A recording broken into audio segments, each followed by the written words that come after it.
गुज़श्ता दिनों मुत्तहिदा अरब अमारात की जानिब से पाकिस्तानियों के वीज़े पर पाबंदी लगाने की जो खबर सामने आई, उसकी एक वजह यह भी सामने आई थी कि पाकिस्तान के भिखारी वहाँ जाकर जगह जगह भीख मांगते हैं।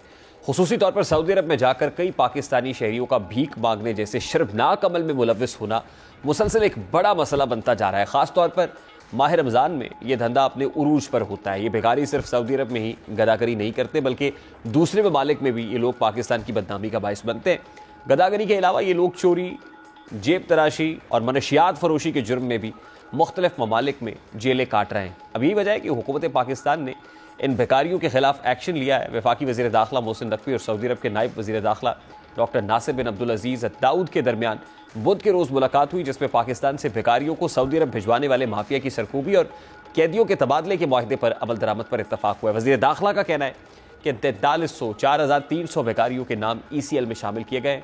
सऊदी अरब जाने वाले भिखारियों के खिलाफ ज़ीरो टॉलरेंस पॉलिसी अपनाई जा रही है और ऐसे भिखारी माफिया के खिलाफ मुल्क भर में मौसर क्रैकडाउन किया जा रहा है। अब ज़रूरत इस बात की है कि ऐसे जराइम में मुलव्वस अफराद के गिरद घेरा तंग किया जाए ताकि ये लोग दुनिया भर में मुल्क की बदनामी का बाइस ना बन सके। 24 नवंबर करीब आ चुका है, लेकिन हुकूमत और PTI के दरमियान ताहाल कोई ब्रेक थ्रू नहीं हो सका। ज़राए के मुताबिक PTI क़यादत और हुकूमती नुमाइंदों के दरमियान मुज़ाकरात के 3 अदवार हुए, लेकिन बात आगे नहीं बढ़ सकी। अगर मुज़ाकरात नाकाम हो जाते हैं तो सूरत हाल मजीद संगीन हो सकती है, जिसके बाइस PTI क़यादत और एहतजाजी कारकुनान को सख्त कार्रवाई का सामना भी करना पड़ सकता है। मीडिया रिपोर्ट्स के मुताबिक हुकूमत और PTI के दरमियान मुज़ाकरात में डेडलॉक का बाइस ऐसी तल्ख बातें और मुतालिबात हैं जो किसी सूरत हुकूमत के लिए काबिल कबूल नहीं है। यही वजह है कि सूरत हाल बेहतरी की बजाय मजीद बिगड़ रही है। डेडलॉक से कबल मुज़ाकरात मस्बत अंदाज में आगे बढ़े, लेकिन बुध के रोज से डेडलॉक मौजूद है।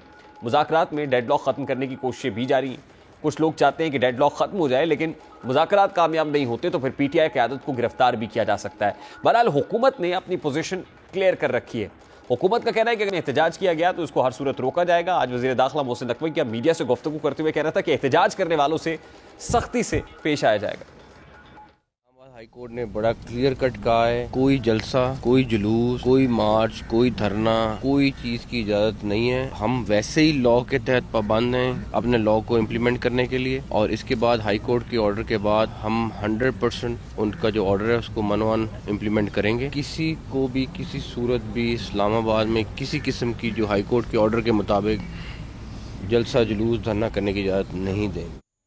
दूसरी जानिब PTI ने 24 नवंबर को अपने एहतजाजी कॉल को बरकरार रखा हुआ है। अलीमा खान और बैरिस्टर गौहर का कहना है कि 24 नवंबर की कॉल मनसूख नहीं हुई।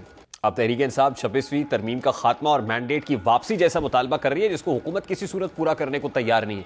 और यहाँ पर हुकूमत और तहरीक इंसाफ के दरमियान डेडलॉक हो चुका है। राना सनाउल्लाह भी कहते हैं कि तहरीक इंसाफ की मैंडेट वापसी वाला मुतालबा नहीं माना जा सकता। यानी हुकूमत तो हाथ खड़े कर रही है, जबकि ख्वाजा आसिफ तो बानी PTI पर तंज कर रहे हैं। वो कहते हैं कि बानी PTI तो सियासतदानों के साथ मुज़ाकरात ही नहीं करना चाहते, लेकिन अब वो मुज़ाकरात कर रहे हैं। अब साफ जाहिर है कि हुकूमत PTI के मुतालिबात को तस्लीम नहीं करेगी। ऐसे में तहरीक इंसाफ अपनी किस्मत आजमाने के लिए कोशिश करेगी, जिसमें हर तरह का रिस्क नजर आ रहा है, क्योंकि हुकूमत पूरी ताकत से एहतजाज को रोकने का एहतमाम कर चुकी है। पंजाब हुकूमत की जानिब से भी दफ़ा 144 के नफाज का नोटिफिकेशन जारी कर दिया गया, जिसके तहत हर किस्म के एहतजाज, जलसे, जुलूस, रैलियों, धरनों और ऐसी सरगर्मियों पर पाबंदी आयद होगी। नोटिफिकेशन के मुताबिक पाबंदी का इतलाक हफ्ता 23 नवंबर से 25 नवंबर तक होगा।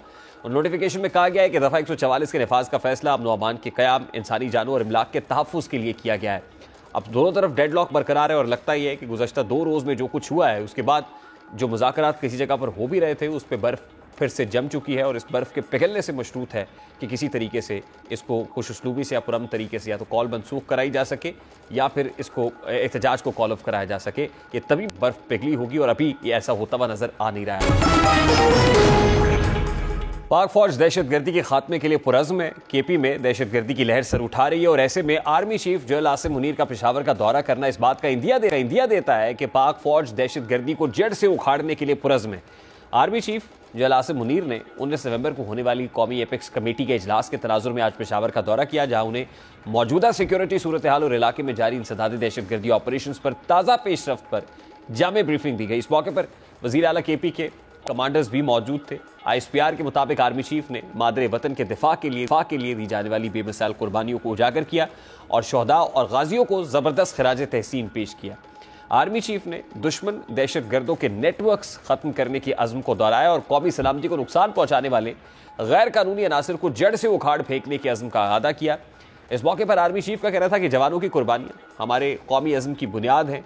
कुर्बानियां मुसल्लह अफवाज और कानून नाफिज करने वाले इदारों के गैर मुतज़लज़ल जज्बे और लगन को तहरीक देती हैं। दुश्मन अनासर के मजमूम अज़ाइम को नाकाम बनाना और हमारी अवलीन तरजीह और फौज कानून नाफिज करने वाले इदारों के साथ अमन दुश्मनों का पीछा करेगी। अब इसमें कोई शक नहीं है कि पाक फौज ने दहशतगर्दी के खिलाफ लाजवाल को और दहशतगर्दों की कमर तोड़ने में अपना कलीदी किरदार अदा किया। अब एक बार फिर ज़रूरत समर की है, इस बात की है कि दहशतगर्दी के खिलाफ कौम और हुकूमत दोनों पाक फौज के शाना बशाना खड़ी रहे ताकि दहशतगर्दों का मुकम्मल सफाया मुमकिन बनाया जा सके। अब एक ऐसे मौका पर इसकी बड़ी सिंबॉलिक सिग्नल है कि एक तरफ तो हमें दहशतगर्दी के अफरीद का सामना है और उससे हमारी सिक्योरिटी फोर्सेस, पाक अफवाज, मुसल्लह अफवाज लड़ रही हैं, और दूसरी तरफ मुल्क में जो सियासी इंतशार है वो भी बढ़ रहा है। और ये जो अभी बाज़गश सुनाई दे रही है और आने वाले 2 दिन भी इस हवाले से खासे इंपॉर्टेंट बताए जाते हैं। एक तरफ तो हमें जो गैर मुल्की हाथ भी है, किसी न किसी तरीके से बैरूनी अनासर मुलव्विस होने का इंदिया भी मिलता है, तासुर भी मिलता है, तो वहीं अंदरूनी तौर पर मुल्क में पॉलिटिकल इंस्टेबिलिटी के लिए जो ताकतें काम कर रही हैं, यकीनन उसका कला कमा भी नहायत ज़रूरी है ताकि मुल्क को स्टेबिलिटी की तरफ ले जा सके, हर तरह के इस्तेहकाम की तरफ, वो पॉलिटिकल स्टेबिलिटी हो, वो इकोनॉमिक स्टेबिलिटी हो या फिर सोशल स्टेबिलिटी हो। Chief of the army staff का आइडियाज़ में बिजनेस कम्युनिटी से मुलाकात करना, उनको इस बात की यकीन दहानी कराना, बावर कराना कि हालात बेहतर हुए, अगले साल तक और बेहतर हो जाएंगे, यकीनन इस बात की तरफ इशारा भी है कि मुल्क की मिलिट्री इस्टेब्लिशमेंट भी ये चाहती है कि जल्द अज जल्द जो है किसी तरीके से ये जो पॉलिटिकल इंस्टेबिलिटी है इसको भी ख़त्म किया जाए और मामलात को अल्टीमेटली स्टेबलाइजेशन की तरफ बढ़ाया जा सके। और उम्मीद है कि ये जो कुछ हो रहा है अब ये खुश उसलूबी के साथ जब आपको पहुँचेगा। अगर मुज़ाकरात की किसी जगह पर हो भी रहे हैं तो वो डेडलॉक टूटेगा और अल्टीमेटली चीज़ें उस तरफ बढ़ेगी मस्बत समत की जानिब की जिसका मुल्क इस वक्त तकाजा कर रहा है। गुज़श्ता दिनों मुत्तहिदा अरब अमारात की जानिब से पाकिस्तानियों के वीज़े पर पाबंदी लगाने की जो खबर सामने आई, उसकी एक वजह यह भी सामने आई थी कि पाकिस्तान के भिखारी वहाँ जाकर जगह जगह भीख मांगते हैं। खुसूसी तौर पर सऊदी अरब में जाकर कई पाकिस्तानी शहरियों का भीख मांगने जैसे शर्मनाक अमल में मुलव्विस होना मुसलसल एक बड़ा मसला बनता जा रहा है। ख़ास तौर पर माह रमज़ान में यह धंधा अपने उरूज पर होता है। ये भिखारी सिर्फ सऊदी अरब में ही गदागरी नहीं करते बल्कि दूसरे ममालिक में भी ये लोग पाकिस्तान की बदनामी का बाइस बनते हैं। गदागरी के अलावा ये लोग चोरी, जेब तराशी और मनशियात फरोशी के जुर्म में भी मुख्तलिफ ममालिक में जेलें काट रहे हैं। अब यही वजह है कि हुकूमत पाकिस्तान ने इन भिखारियों के खिलाफ एक्शन लिया है। वफाकी वज़ीर दाखिला मोहसिन नकवी और सऊदी अरब के नायब वज़ीर दाखिला डॉक्टर नासिर बिन अब्दुल अजीज़ दाऊद के दरमियान बुध के रोज़ मुलाकात हुई, जिसमें पाकिस्तान से भिखारियों को सऊदी अरब भिजवाने वाले माफिया की सरकूबी और कैदियों के तबादले के माहदे पर अमल दरामद पर इत्तफाक हुआ है। वज़ीर दाखिला का कहना है कि 4300 भिखारियों के नाम ECL में शामिल किए गए। सऊदी अरब जाने वाले भिखारियों के खिलाफ ज़ीरो टॉलरेंस पॉलिसी अपनाई जा रही है और ऐसे भिखारी माफिया के खिलाफ मुल्क भर में मौसर क्रैकडाउन किया जा रहा है। अब ज़रूरत इस बात की है कि ऐसे जराइम में मुलव्विस अफराद के गिरद घेरा तंग किया जाए ताकि ये लोग दुनिया भर में मुल्क की बदनामी का बाइस ना बन सके।